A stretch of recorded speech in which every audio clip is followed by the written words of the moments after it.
السلام علیکم ورحمۃ اللہ وبرکاتہ۔ وعلیکم السلام ورحمۃ اللہ وبرکاتہ۔ ایک سوال یہ تھا کہ کیا خواب میں اللہ تعالیٰ کا دیدار ہو سکتا ہے؟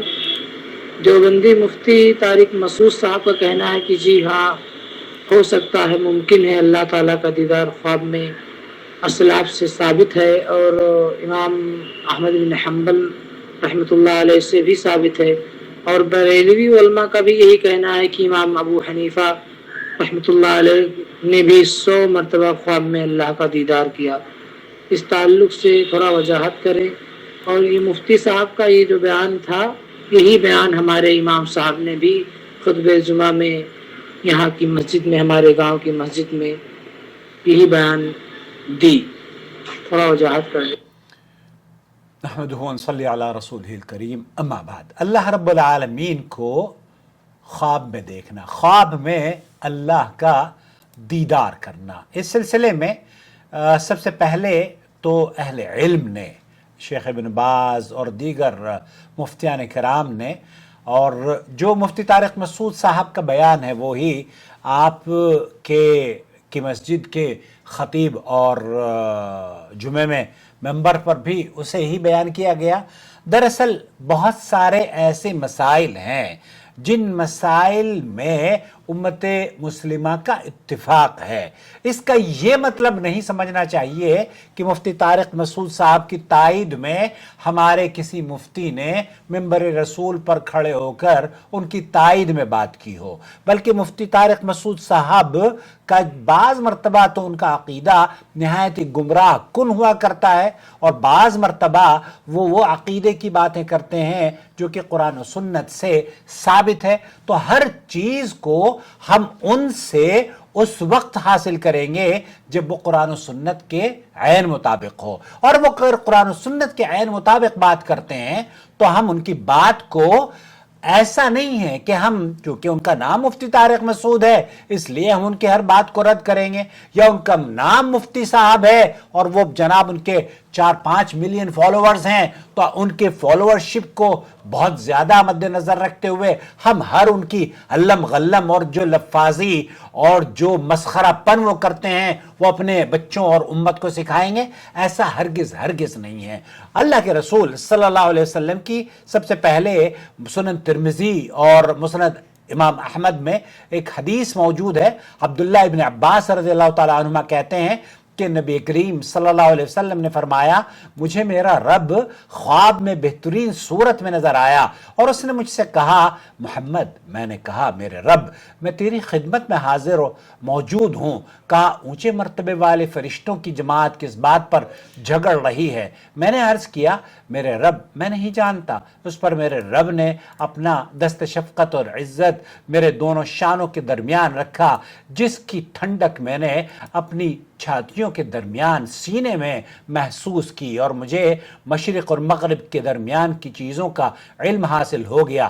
پھر کہا، محمد، میں نے عرض کیا، میرے رب، میں حاضر ہوں اور تیرے حضور میری موجودگی میری خوش بختی ہے۔ فرمایا، فرشتوں کی اونچے مرتبے والی جماعت کس بات پر جھگڑ رہی ہے؟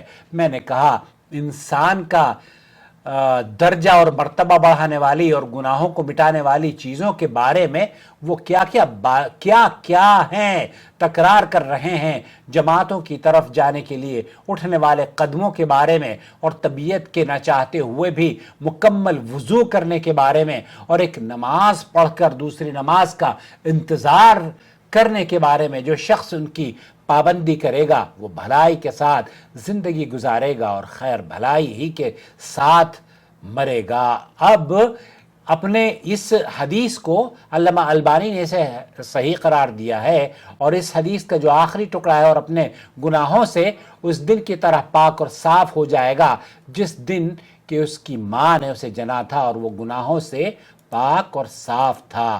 علامہ البانی رحمۃ اللہ علیہ نے اس حدیث کو نقل کیا اور اس کو صحیح قرار دیا ہے۔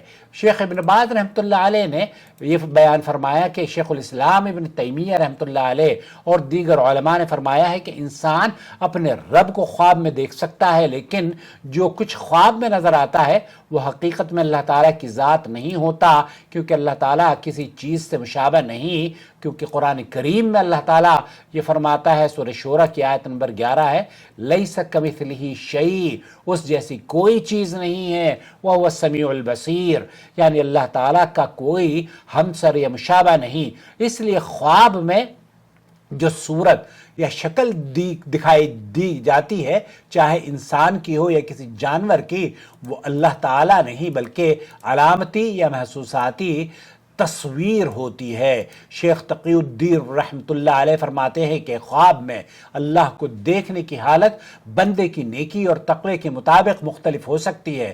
جو شخص زیادہ نیک اور صالح ہو، اس کے خواب میں اللہ تعالیٰ کی تجلی زیادہ قریب حقیقت کے مطابق محسوس ہوگی، مگر یہ کیفیت یا صورت حقیقت کی عکاسی نہیں کرتی۔ خواب میں اللہ کی آواز سنائی دے سکتی ہے یا کچھ ہدایات موصول ہو سکتی ہیں، لیکن کوئی جسمانی یا کوئی خاص مخصوص شکل صورت نہیں دیکھی جا سکتی۔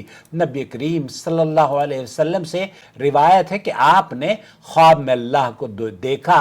معاذ رضی اللہ تعالیٰ عنہ سے نقل ہے کہ آپ نے فرمایا کہ آپ نے نور دیکھا، اور یہ نور اللہ تعالیٰ کی حقیقت کی علامت تھا، نہ کہ کوئی مخلوق جیسی صورت۔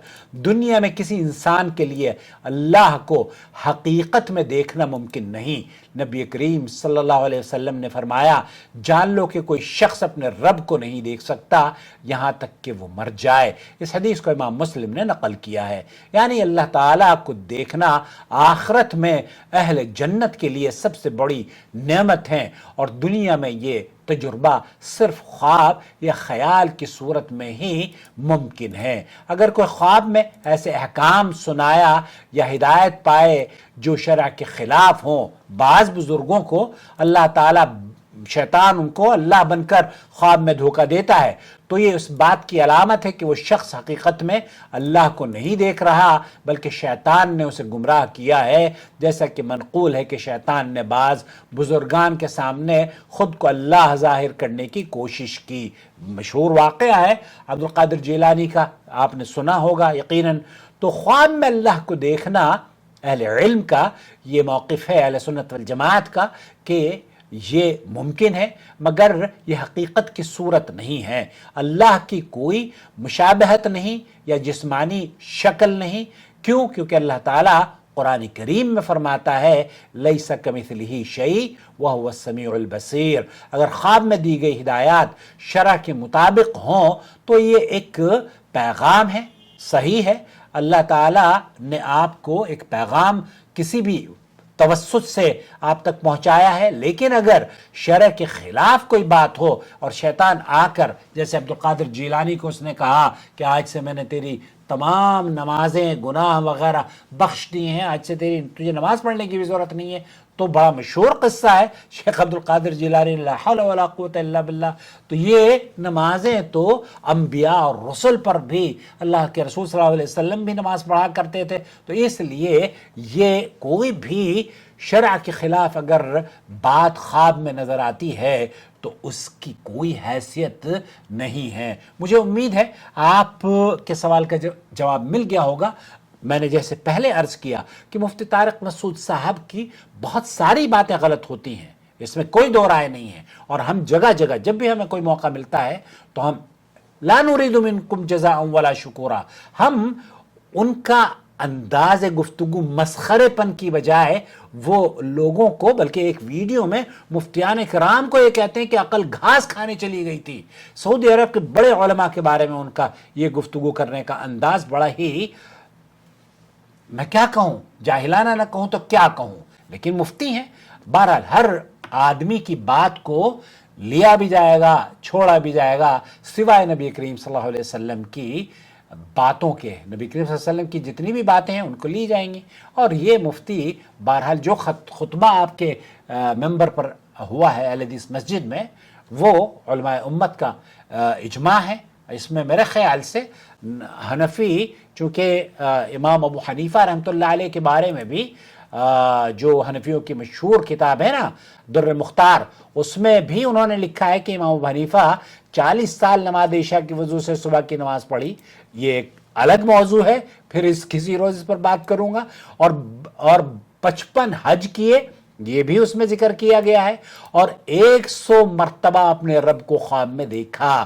تو گویا کہ اہل حدیث اور احناف کے درمیان جہاں تک رب العالمین کے، اللہ تعالیٰ کے خواب میں دیدار کا سوال ہے تو یہ ممکن ہے۔ شیخ ابن باز اور علامہ ابن تیمیہ رحمۃ اللہ علیہ وغیرہ اور اہل علم کا یہی موقف ہے کہ یہ ممکن ہے، لیکن جو دیکھا گیا ہے ایسا نہ سمجھا جائے کہ وہ اللہ رب العالمین آپ نے وہی دیکھا ہے، ایسا نہیں ہے۔ کیوں؟ کیونکہ اللہ تعالیٰ یہ فرماتا ہے لیس کمثلہ شیء، اس جیسی کوئی شے نہیں، وہو السمیع البصیر، وآخر دعوانا الحمد للہ رب العالمین۔ ہماری ویڈیو دیکھنے کے بعد آپ اپنی رائے سے ضرور نوازیں، کمنٹس میں ضرور بتائیے کہ ویڈیو کیسی لگی۔